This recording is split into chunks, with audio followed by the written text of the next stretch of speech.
Alive and alert on the north side of the dirt. It is your man D Real coming at you with another Be Real with D Real, where edutainment is what I do. I have done several videos about representation as it relates to characters in the MCU, specifically T'Challa, aka the Black Panther, not a Black Panther. I got a little bit to share, a little bit to talk about, and we'll get into it in a sec. But before we do that, I need y'all to do what y'all always do for me.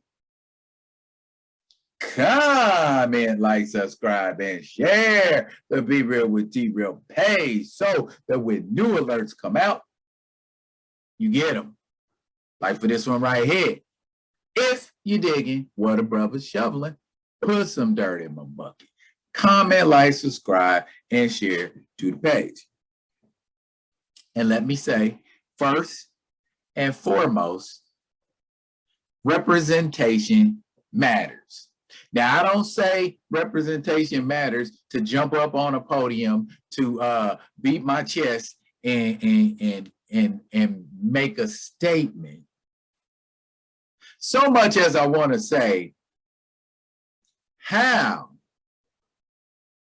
you are represented matters a whole bunch. And I don't know that the Minutemen understand this. They think that you can't be attempting to honor someone and not honor them. What do I mean? Okay, let's do it like this. The Cleveland Indians were the Cleveland Indians for decades upon decades upon decades upon decades. The management, the higher ups at the Cleveland Indians were approached by people of the First Nation, the indigenous Americans, and told them, first, the word Indian is inaccurate.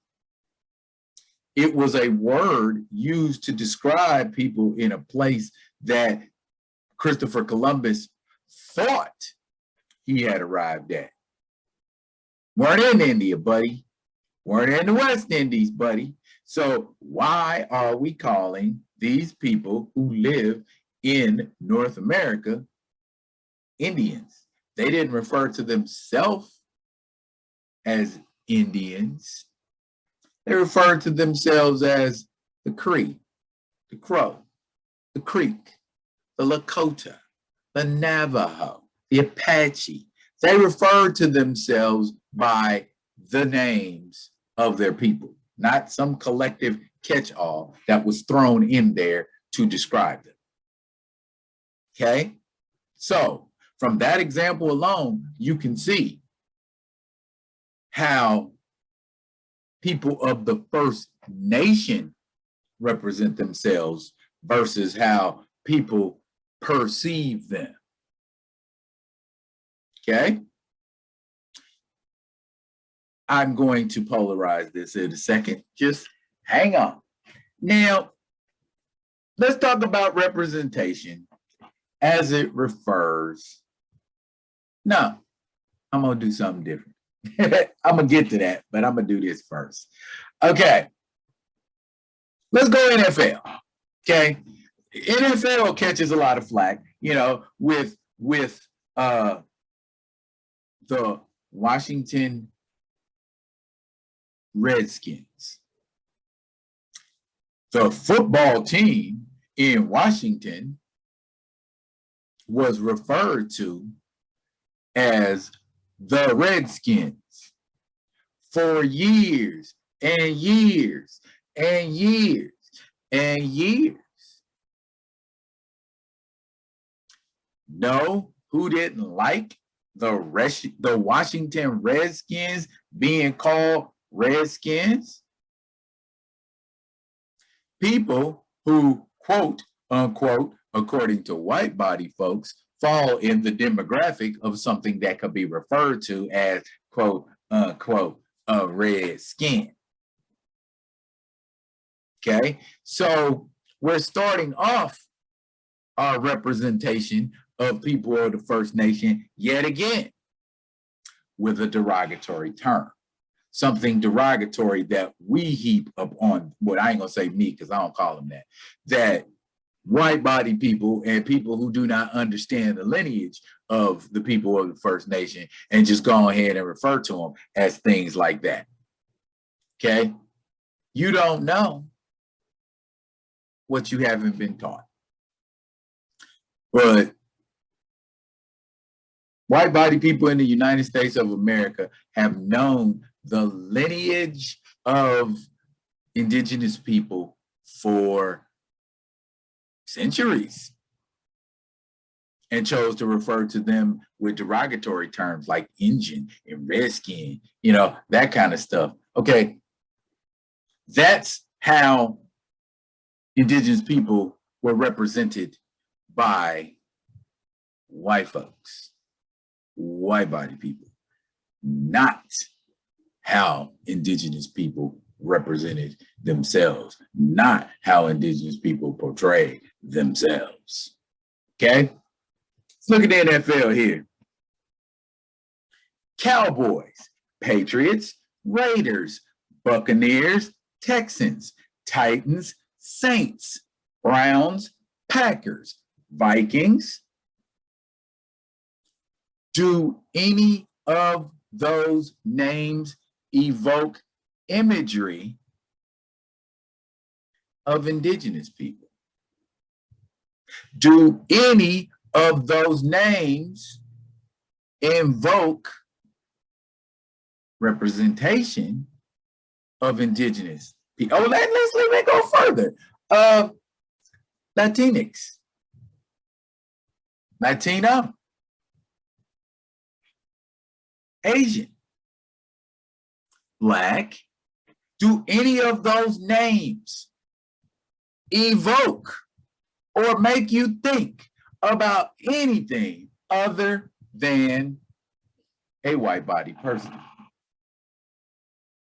Vikings, we know those are white body people. Okay? Even though there have been Black cowboys. When we think about cowboys, we still think about white men. We still think about Wyatt Earp and Doc Holliday and Dodge City and Tombstone and Yeehaw pulling out your iron and blasting a varmint is what you think about when you hear cowboys. What do you think about when you hear chiefs? Now, as I understood it, even chief, the way it's used, the imagery, and the way it's represented is derogatory. But we haven't changed the name of the chiefs yet. I'm sure it's coming. They've changed the names of the Indians. They've changed the name of the Redskins because they don't want to be represented that way. What about female representation? Let's just get off into it. I've set it up and I've showed you what I'm talking about. Okay, how come Black men don't get represented respectfully in the MCU?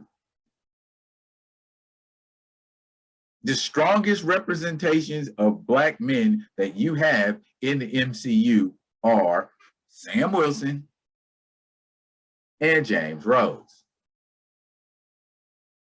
who are all at some point in some way, shape, or form subservient to someone else, accountable to someone else. Now that there is no Asgard proper, who is Thor accountable to? Who was Tony Stark ever accountable to? And when Steve Rogers got tired of being accountable to people, he just said, "Fuck it." And that is a cool story to portray in the minds of white body people. Yeah, let's just have a crack and everybody's home open and I don't give a damn. Yeah, yeah, yeah. Female representation, Avengers Endgame. That one scene where they trying to hold Thanos at bay and all of the ladies step up. Is that intentional representation? I'm not mad at it, but I'm just saying that was gratuitous as hell. You know what I mean? I am woman, hear me roar. Okay, message received. Because there wasn't nothing in that attack but women. There was a good 20, 30 something Avengers out there at least, or superheroes out there at least. Why did no male characters attack in unison with the female characters? Because that was the female characters in the MCU's time to shine, to represent. Kevin, Ryan, Nate, do you understand? When you say Black Panther, regardless of what went on in the comics, regardless of what canon says, when I say Black Panther, when anybody else says Black Panther, when the Laban says Black Panther, they mean that guy back there on the wall. I'm not hating on Shuri. That's canon. Maybe not the way y'all going about doing it. That's certainly not canon. But the addition by subtraction is what we ain't digging, is what we ain't feeling. We want to be represented. We'd like to have a king that's a male. The Asgardians have a king that's female. So we just gonna follow suit and go, yep, Wakanda too. Women are taking over everything. Men don't get no representation no more. I know that was the dynamic in movies back in the day. Women was just damsels in distress. Women were just footnotes. Women were just victims. Okay, so now that they're getting respect, we're going to overcompensate and say we get ready to make the men damsels in distress or dudes in distress. We get ready to make them the lesser. I thought what women always wanted was to be equal, not superior. And I don't blame that on the women. I blame that on the people writing, directing, and producing these movies. If I say to a woman, hey, you want to be in a movie? You'll be the lead. Sure, of course she's going to say yeah. I would too if I was a man and somebody asked me the same thing. Yeah, I want to be the lead. So it's not the fault of these actresses that they get in this airplay. It is the responsibility, however, of the writers, directors, and producers of said movies to portray equal representation, not the women running everything, and that's just how it is. Even though in a lot of cases that is true, but as I always tell people, women thrive on and are motivated by love. Men thrive on and are motivated by respect.